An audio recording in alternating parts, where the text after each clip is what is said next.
Sejumlah pedagang menilai aturan larangan berjualan hingga tanggal 20 Juli sangat tidak adil dan akan semakin menyengsarakan masyarakat. Terlebih tidak adanya bantuan dari pemerintah untuk memenuhi kebutuhan hidup mereka selama tidak berjualan. Kalau kita nggak usaha, kalau kita nggak dagang, ya mau ngapain? Emang pemerintah cukup buat ngasih semuanya? Enggak kan? Kita suruh istirahat doang, nggak dikasih apa-apa. Kalau semua merata, tunjangan merata, oke lah. Sebuah warung makan yang berada di Jalan Wahid Hasim, Semarang, Senin 5 Juli 2021 disemprot petugas dengan air dari mobil pemadam kebakaran karena dianggap melanggar peraturan tentang PPKM darurat. Foto-foto 20 tenaga kerja asal Tiongkok TKA beredar. Pihak imigrasi menyatakan mereka tiba di Bandara Soekarno-Hatta, Tangerang, Banten sejak 25 Juni lalu.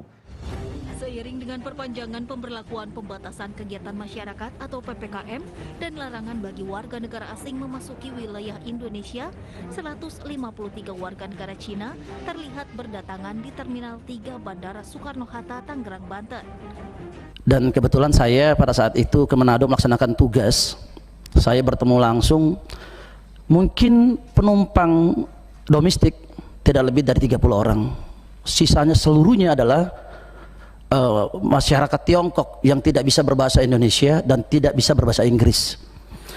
Dan saya tanyakan kepada teman-teman di bandara, ini sejak kapan? Ini setiap malam. Dan mereka bagusnya tibanya adalah selalu dini hari, di saat-saat kita sudah hampir tidak ada penerbangan lagi. Bahwa pemerintah tidak konsisten dalam menerapkan kebijakan pemberlakuan pembatasan kegiatan masyarakat yang hari ini disebut sebagai PPKM darurat. Kenapa? Karena kita mengetahui bahwa varian-varian baru, baik Alpha, kemudian juga Delta, Kappa, Gamma, Lambda, itu semuanya berkembang di luar negeri. Jadi ketika WNA dan TKA ini dibiarkan masuk ke dalam negeri, maka ini semakin membuktikan bahwa pemerintah tidak serius untuk melakukan pencegahan persebaran dan penularan virus COVID-19. Semua orang asing yang datang ke Indonesia itu harus punya vaksin card. Jadi orang yang sudah divaksin paling tidak 1 kali, 2 kali malah kita bilang, 2 kali. Jadi tidak boleh orang datang ke Indonesia itu belum dapat kartu vaksin 2 kali. Itu satu.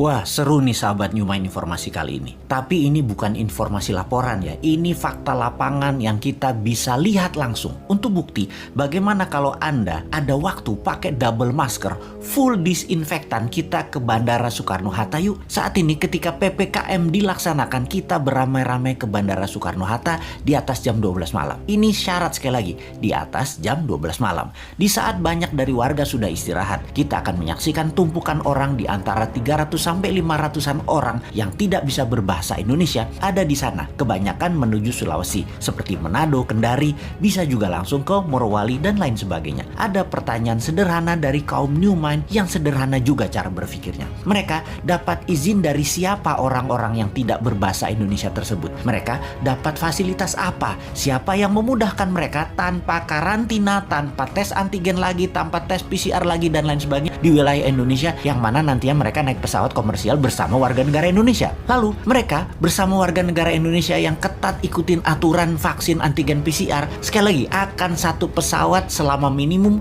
2 jam ke depannya. Oke, maaf, mungkin pertanyaannya terlalu panjang. Kita sederhanakan. Wahai Pak Pejabat yang terhormat, agar lebih sederhana dan mudah difahami, kami yakin Anda sangat sibuk urus pekerjaan Anda sehingga kami harus berbahasa sederhana. Sesederhana kalian pejabat berpikir untuk kepentingan jabatan. Kami mau bertanya, mengapa ada banyak orang di masa pembatasan PPKM, orang ini orang asing, tempat berasalnya virus yang tanpa karantina, sebagaimana layaknya negeri lain melindungi bangsanya dan negaranya dari virus import ini, langsung dari Tiongkok, langsung transit dan menuju Manado. Kok bisa langsung transit dan menuju Manado, Morowali, Kendari, tidak di antigen lagi, tidak di PCR sekali lagi untuk dicek, atau bahkan dikarantina dengan tanggungan biaya mereka masing-masing sendiri, atau bohirnya deh, atau yang mengizinkan yang membiayai. Lupa, yang mengizinkan kan pejabat yang berkuasa. Kalau dia yang membiayai pakai uang APBN, wah salah nih. Jangan yang kasih izin yang membiayai. Yang membiayai adalah mereka yang memberikan pekerjaan. Kita minta biaya dari perusahaan yang kasih pekerjaan ke mereka yang tidak bisa berbahasa Indonesia tersebut. Oke.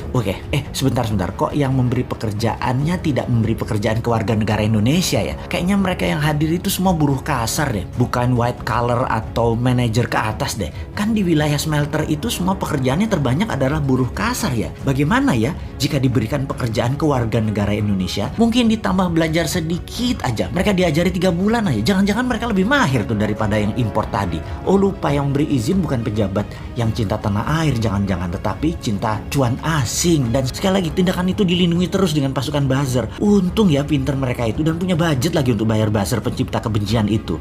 Satu lagi baru ingat, ada pakai duit yuan di situ, harus dibayar ke warga Tiongkok supaya yuannya nggak kemana-mana. Jadi warga negara Indonesia dapat apa sebenarnya? Sudah tanah airnya dikeduk, duitnya nggak dapat, warganya nggak dibikin pinter, pekerjaan nggak dapat, lalu kita dapat apa? Lupa, kita dapat juga, yaitu kita dapat tai sama kencing orang yang tidak bisa berbahasa Indonesia itu. Mantap.